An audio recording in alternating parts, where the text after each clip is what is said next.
پاک کلام پاک کے 15ویں پارے میں شروع میں بالکل سورہ بنی اسرائیل کے اندر ارشاد فرماتا ہے سبحان الذی اسری بعبدہ لیلا من المسجد الحرام. اللہ نے ارشاد فرمایا پاک ہے وہ ذات جو لے گیا اپنے بندے کو راتوں رات کے کچھ حصے میں مسجد حرام سے مسجد اقصی تک. اس کا ترجمہ یہ جو میں نے آیت پڑھی، مسجد حرام یعنی کعبہ شریف. کعبے کا نام کعبہ ایک مسجد ہے، اس کا نام ہے مسجد حرام. اور مسجد اقصی فلسطین میں جہاں پر اس ٹائم جنگ چل ہوئی ہے وہ ہے مسجد اقصی. اللہ نے کہا پاک ہے وہ ذات جو لے گیا اپنے بندے کو رات کے کچھ حصے میں مسجد حرام سے مسجد اقصی تک. کون سی مسجد اقصی؟ الذی بارکنا حولہ. اللہ ارشاد فرماتا ہے وہ مسجد اقصی جس کے ارد گرد ہم نے، جس کے چاروں طرف ہم نے برکتیں رکھی ہیں، رحمتیں رکھی ہیں، فضیلتیں رکھی ہیں. اب میں آپ سے پوچھنا چاہتا ہوں برکتیں مسجد کے اندر ہوتی ہیں کہ باہر ہوتی ہیں؟ کہاں ہوتی ہیں آپ بتاؤ؟ اندر ہی تو ہوتی ہے نا. ارے آپ مسجد کے باہر ہیں، جوتا پہن کے گھومتے ہیں، چپل پہن کے، لیکن مسجد میں جاتے ہیں تو اتار کے باہر جاتے ہیں، کیونکہ مسجد برکت والی جگہ ہے، مسجد عظمت والی جگہ ہے. آپ باہر ناپاک ہیں، مسجد میں جائیں گے تو نہا دھو کے صاف ستھرے ہو کے جائیں گے، کیونکہ مسجد کا ادب ہے، مسجد پاک جگہ ہے، مسجد کے اندر برکت رکھی ہے. اللہ نے وہاں اندر نہیں کہا، اللہ نے کہا الذی بارکنا حولہ. مسجد اقصی کے ہم نے چاروں طرف برکت رکھی ہے، اس کے ارد گرد برکت رکھی ہے. تمام مفسرین اکرام کا ارشاد ہے، فرماتے ہیں کیوں اللہ نے برکت والا بیان فرمایا؟ اس لیے کہ مسجد اقصی کے چاروں طرف درجنوں اللہ کے نبیوں کی قبریں ہیں، اللہ کے نبیوں کی قبریں ہیں. اللہ پاک نے قبروں کی برکت، قبروں کی وجہ سے اس جگہ کو برکت والا قرار دیا. درجنوں فلسطین کے اندر مسجد اقصی کے آس پاس درجنوں نبیوں کی قبریں ہیں. اللہ پاک نے اپنے نبیوں کے، اپنے پیغمبروں کی قبروں کو برکت والا قرار دیا. بتاؤ جب اور نبیوں کی قبروں کا یہ عالم ہے اللہ پاک نے برکت والا قرار دیا ہے، تو ہمارے نبی جو نبیوں کے بھی امام ہیں، پوری کائنات کے آقا ہیں، جن کا روضہ انور، جن کی قبر مدینہ شریف میں ہے، پھر اس قبر کی شان کیا ہوگی، اس روضے کی شان کیا ہوگی. سمجھے؟ اب اس کی فضیلت آپ کو پتہ چلا اللہ نے کیوں کرائی معراج مسجد حرام سے مسجد اقصی تک. الذی بارکنا حولہ، وہ مسجد اقصی جس کے ارد گرد ہم نے برکت رکھی. اب معراج کیوں کرائی اللہ پاک نے؟ لنریہ من آیاتنا، تاکہ ہم اپنے حبیب کو اپنی کچھ نشانیاں دکھائیں. ہم اپنے محبوب کو اپنی کچھ نشانیاں دکھائیں. انہ هو السمیع البصیر، بے شک اللہ سننے والا بھی ہے اور دیکھنے والا بھی ہے. یہ اللہ پاک کا فرمان ہے. یہ میں نے آیت کا آپ کو ترجمہ بتایا. اللہ نے فرما دیا کہ میں نے اپنے حبیب کو معراج کرائی. اب حضور خود دعویٰ کریں، لوگ کہہ سکتے ہیں بھائی کیسے چلے گئے؟ 18,000 سال کا سفر ہے. کہاں تک؟ 7ویں آسمان سے اوپر اللہ کی بارگاہ میں گئے. لیکن حضور کا معاملہ کیا ہے؟ جہاں وضو کر کے گئے تھے وہاں پانی موجود تھا، جس دروازے سے نکلے اس کی کنڈی بھی ہل رہی تھی. اب لوگ اچنبے میں پڑ گئے، ایسا کیسے ہو سکتا ہے؟ اتنی سی دیر میں ہمارے پاس رہتے ہیں، ہمارے ساتھ رہتے ہیں، ہماری بستی میں رہتے ہیں، ہمارے خاندان میں رہتے ہیں، ہمارے قبیلے میں رہتے ہیں، کیسے ہو سکتا ہے؟ اتنی سی دیر میں مسجد حرام سے، کعبہ سے فلسطین گئے، مسجد اقصی، وہاں سے اللہ کی بارگاہ میں کیسے جا سکتے ہیں؟ لوگوں دعویٰ میرے رسول کا نہیں کہ میں گیا.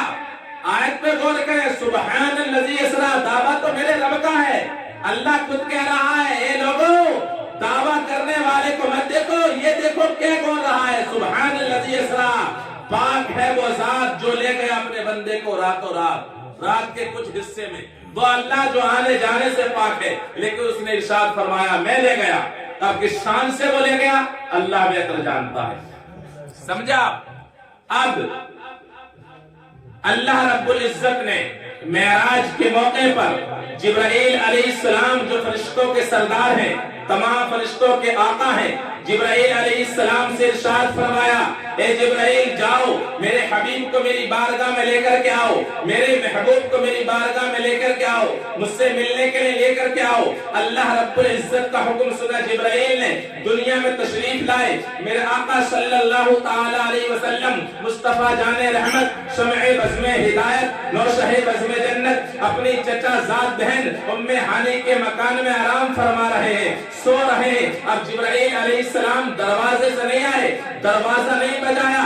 روایات میں ملتا ہے کہ جبرائیل علیہ السلام ہے، ان کے ساتھ میں 70,000 فرشتے ہیں۔ اب دروازے سے نہیں آئے کہ آقا صلی اللہ علیہ وسلم آرام فرما رہے ہیں، بلکہ چھت کی جانب سے آئے، چھت کو پھاڑا گیا، چھت کو شق کیا گیا، 70,000 فرشتے ہیں، جبرائیل فرشتوں کا سردار ہے، میرے آقا کی بارگاہ میں حاضر ہوئے، چھت کے ذریعے دیکھا کہ رسول کائنات صلی اللہ علیہ وسلم آرام فرما رہے ہیں، سو رہے ہیں، میرے آقا نیند میں ہے۔ عرض کی مولا تیرا حبیب سو رہا ہے، کہ آواز دے کر کے جگا دوں؟ اللہ نے ارشاد فرمایا نہیں نہیں جبرائیل آواز مت دینا۔ عرض کی مولا کے ہاتھ ہلا کر کے جگا دوں؟ اللہ نے ارشاد فرمایا نہیں نہیں ہاتھ مت ہلانا۔ عرض کی مولا تو نے بلایا اپنے حبیب کو، کیسے جگاؤں؟ تیرا فرمان ہے ان کو لانا تیری بارگاہ میں ہے، مولا کیسے جگاؤں؟ انہیں کیسے بیدار کروں؟ اللہ نے ارشاد فرمایا یا جبریل قبل قدم، اے جبریل اپنے نورانی آنکھوں کو،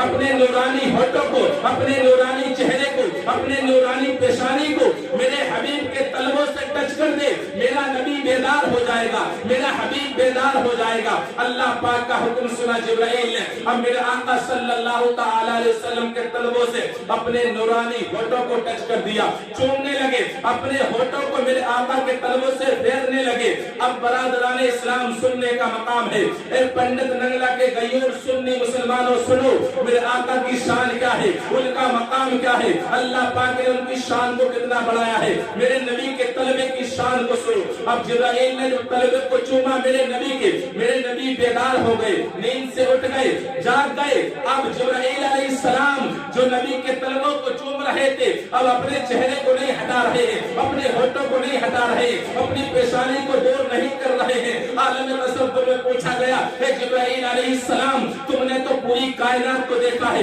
دنیا کے ذرے ذرے کو تم نے دیکھا، حضرت آدم صفی اللہ کو تم نے دیکھا، حضرت نوح نجی اللہ کو تم نے دیکھا، حضرت ابراہیم خلیل اللہ کو تم نے دیکھا، حضرت اسماعیل ذبیح اللہ کو تم نے دیکھا، حضرت یعقوب نبی اللہ کو تم نے دیکھا، حضرت یوسف صدیق اللہ کو تم نے دیکھا، حضرت موسیٰ کلیم اللہ کو تم نے دیکھا، حضرت عیسیٰ روح اللہ کو تم نے دیکھا، پوری کائنات کو تم نے دیکھا۔ جبرائیل جنت کے نظاروں کو تم نے دیکھا، جنت کی بہاروں کو تم نے دیکھا، جنت کے نظاروں کو تم نے دیکھا، جنت کی حوروں کو تم نے دیکھا، جنت کے غلمان کو تم نے دیکھا، تمام نبیوں کو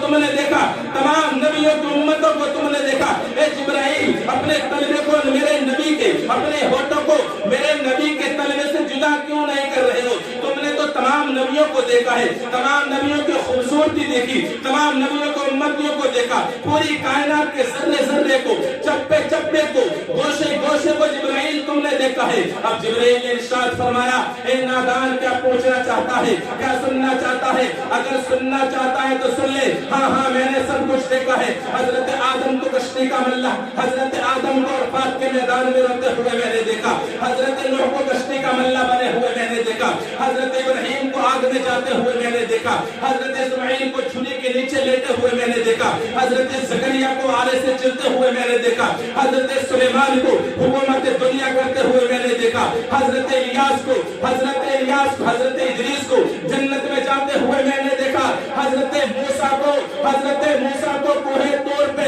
رب سے کلام کرتے ہوئے میں نے دیکھا، حضرت یعقوب کو اپنے بیٹے کے فراق میں روتے ہوئے میں نے دیکھا، حضرت عیسیٰ کو آسمانوں پہ جاتے ہوئے میں نے دیکھا۔